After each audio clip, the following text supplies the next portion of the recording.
festa da Páscoa. Hoje nós temos aqui a leitura do Decálogo do Antigo Testamento, no Êxodo, os 10 mandamentos.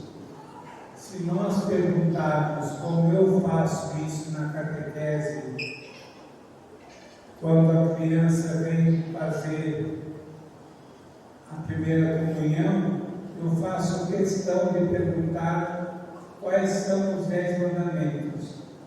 E, graças a Deus, os catequistas ensinam as crianças a decorarem os 10 mandamentos. Mas muito mais que decorar, é viver os mandamentos. A criança, no momento, ela decora, porque vou falar, se não souber, o padre não vai dar a comunhão para você. É mentira, claro que se dá.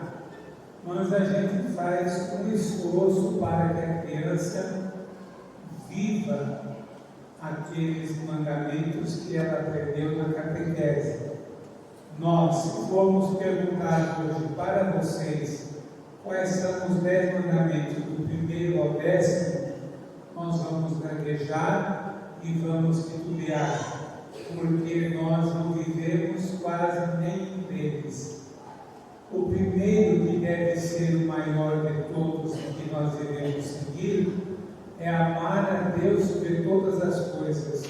O livro do Êxodo começa hoje dizendo: eu sou o Senhor que tirou vocês do Egito, da escravidão, e estou levando para uma terra de libertação.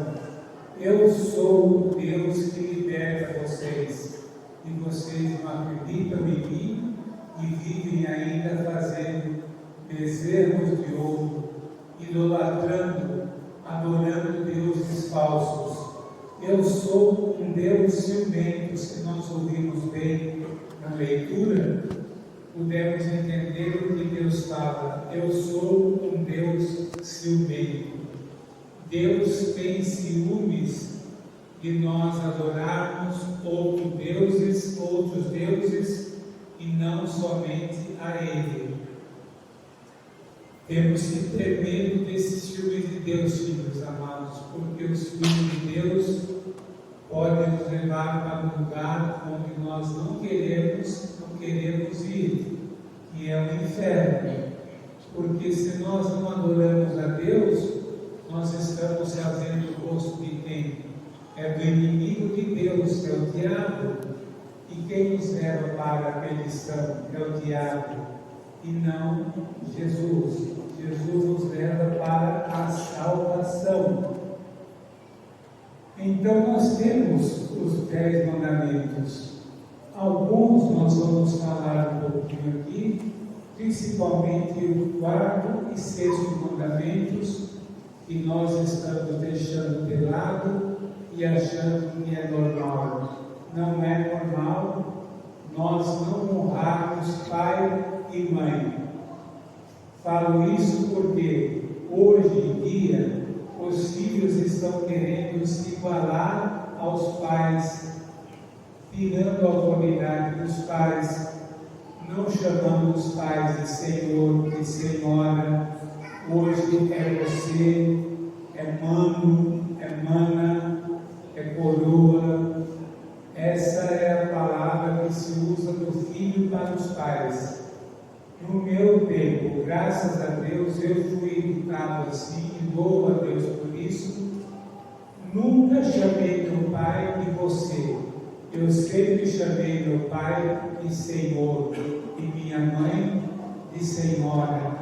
Nunca disse você pai, você mãe, você mano, você coroa. Nunca eu disse isso aos meus pais.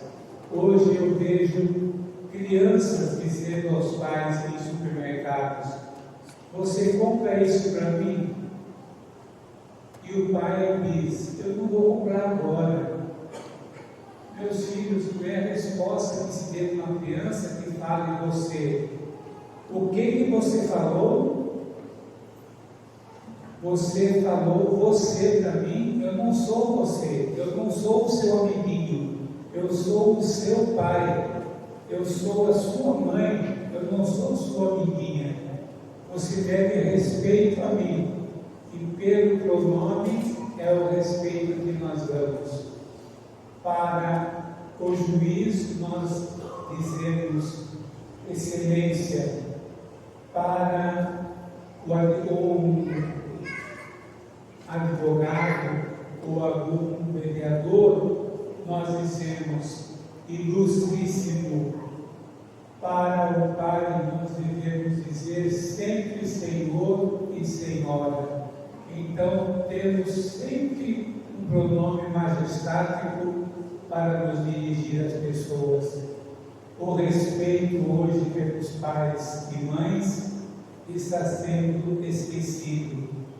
E por isso as famílias hoje estão se perdendo. Os pais não têm controle mais com os filhos.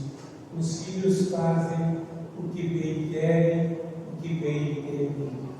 Saem de casa sem pedir a bênção dos pais, chegam em casa porque cada um tem sua chave. No meu tempo não tinha isso. Eu tenho 63 anos, e não faz muito tempo. Ninguém tinha a chave da casa. Meu pai ou minha mãe ficavam com a chave para abrir a porta quando nós chegássemos em casa, porque eles saberiam a hora que nós estávamos chegando para dormir. Então sempre foi assim a minha criação. Hoje não, cada um tem sua chave e cada um chega com quem quer e onde quer levar aquele que trouxe para casa, porque tem a sua chave. Onde nós vamos parar com a família? Destruindo-a. E é isso que o demônio quer, que não exista mais família hoje. O adultério está hoje muito pesado no nosso tempo. Estamos esquecendo que o adultério é um pecado gravíssimo e os maridos não estão respeitando suas esposas, os esposos não estão respeitando suas esposas e as esposas não estão respeitando os seus maridos. Nós pensamos que o adultério faz parte só da vida do homem. Não, mulher também adultera, e adultera feio, porque ela consegue esconder mais do que o homem. Infelizmente é assim. E hoje também nós temos o 6º mandamento, que nós estamos passando por uma situação difícil na nossa sociedade, com o 6º mandamento. Qual é? Não pecar contra a castidade. Quantos hoje estão se perdendo nas coisas sexuais por aí? Estão casando sem a bênção de Deus. Isto é viver contra a castidade, fazer o pecado da castidade acontecer, porque estão usando do sexo sem a bênção de Deus. E aí eu volto, os pais também não estão dando exemplo para os seus filhos. Não é motivo de dizer: na minha casa você não vai dormir, vai para a sua casa, porque você tem sua casa, vai para a sua casa. Aqui em casa quem fica é o meu filho ou a minha filha. Vocês não são casados ainda. Mas tem carros por aí, tem matos por aí, tem lugares por aí que fazem de motel e depois de 9 meses o resultado nós sabemos qual é, né? E daí a criança, porque a menina muito jovenzinha, cai na lábia do rapaz e se entrega e vai fazer o que depois nem sabe se vai amar. Mas enquanto está gestando a criança, pensa que está no mar de rosas. Chegou a criança, cada um vai para o seu lado e a criança começa a crescer apenas com a mãe ou com o pai, quando ele consegue a guarda. Então, aqui está o decálogo, os 10 mandamentos que foram dados a Moisés para a organização daquele povo hebreu.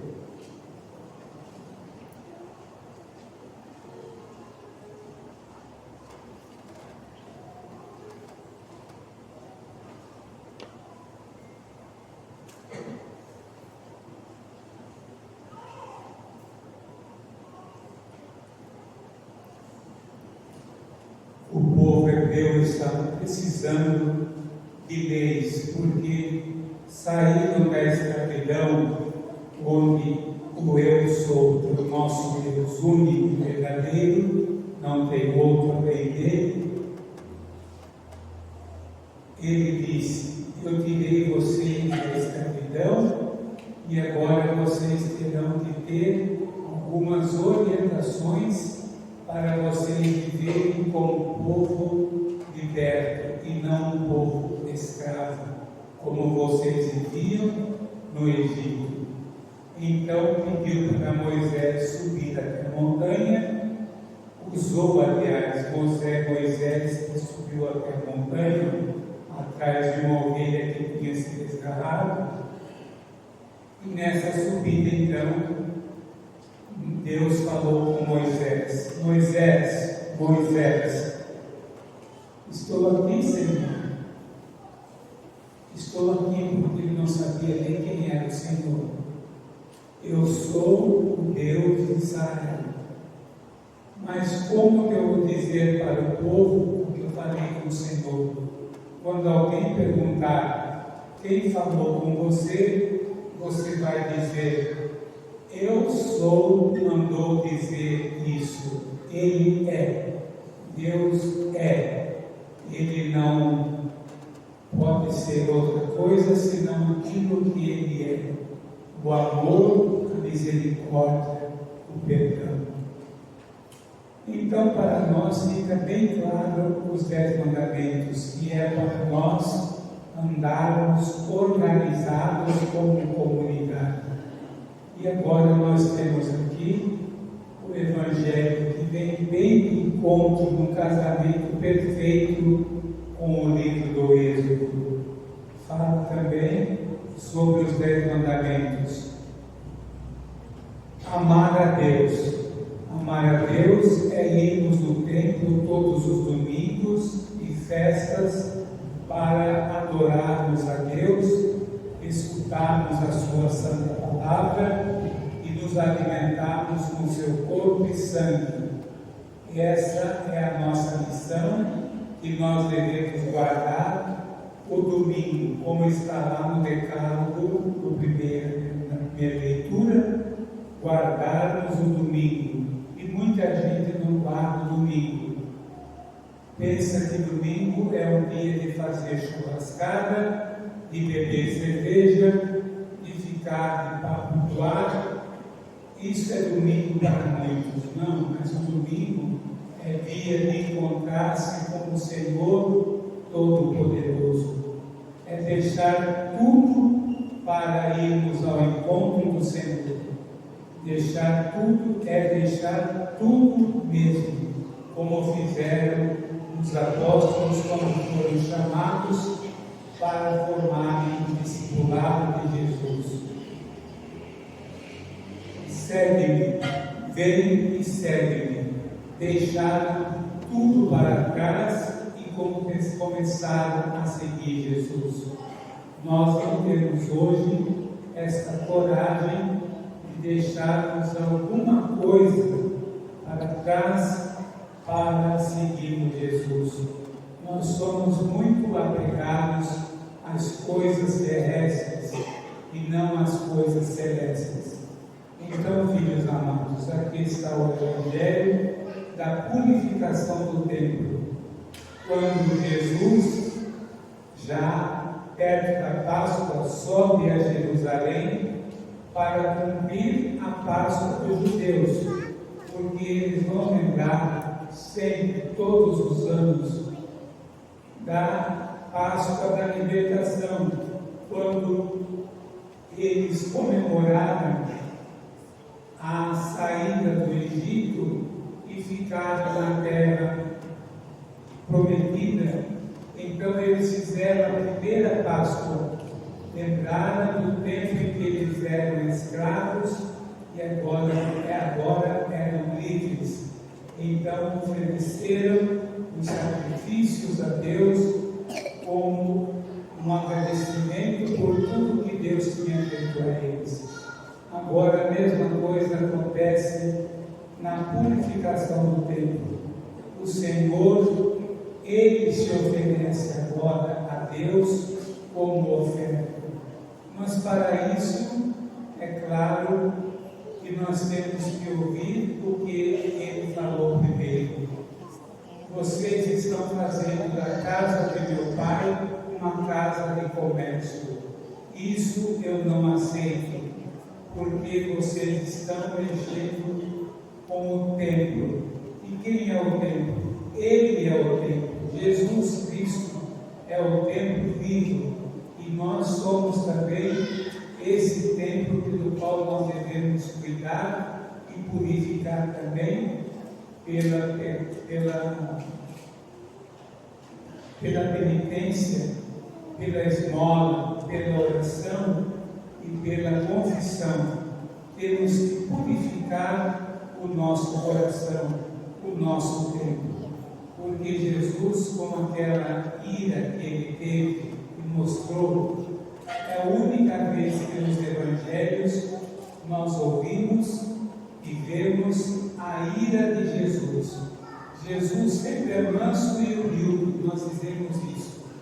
Jesus, manso e humilde de coração, fazer o nosso coração semelhante ao vosso. E nessa vez, nesse dia, ele teve uma ira muito compulsiva, porque estavam fazendo da casa dele a casa de comércio. Os cambistas estavam trocando moedas. Por que trocar moedas? Porque precisavam comprar as ovelhas, comprar os bois, comprar as pombinhas para oferecerem a Deus no lugar deles. Então, para oferecer o seu defeito, o seu pecado, eles imolavam então algum animal no seu lugar. E Jesus então disse: tirem daqui as ovelhas, os bois, os cabritos, as pombas, porque de agora em diante eu serei a oferta. E realmente ele é a oferta daquele tempo em diante, quando ele purificou o templo. Ele não aceitava mais que animais fossem ofertados, porque a oferta ele já tinha dado a Deus Todo-Poderoso. Ele tinha se feito oferta para Deus.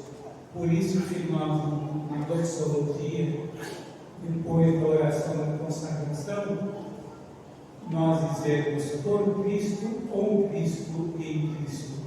A vós, Deus Pai Todo-Poderoso, aceita essa oferta na unidade do Espírito Santo, por todos os séculos dos séculos. Amém. Então, nós estamos oferecendo agora o próprio Cristo que se oferece ao Pai por nós. Então, está aqui a purificação do templo.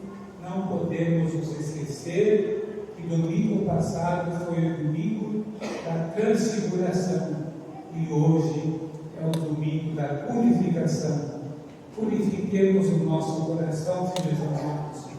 Façamos do nosso coração um coração de carne e tiremos o nosso coração de pedra, purificando tudo que precisa ser purificado em nós, para entrarmos na Semana Santa que estamos aproximando bem santamente, e não como em outros outras passam que nós vivemos, nos propusemos a fazer algumas penitências e não cumprimos.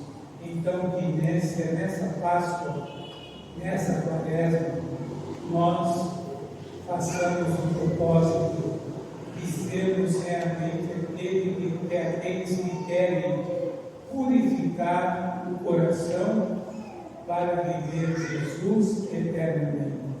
Louvado seja nosso Senhor Jesus Cristo.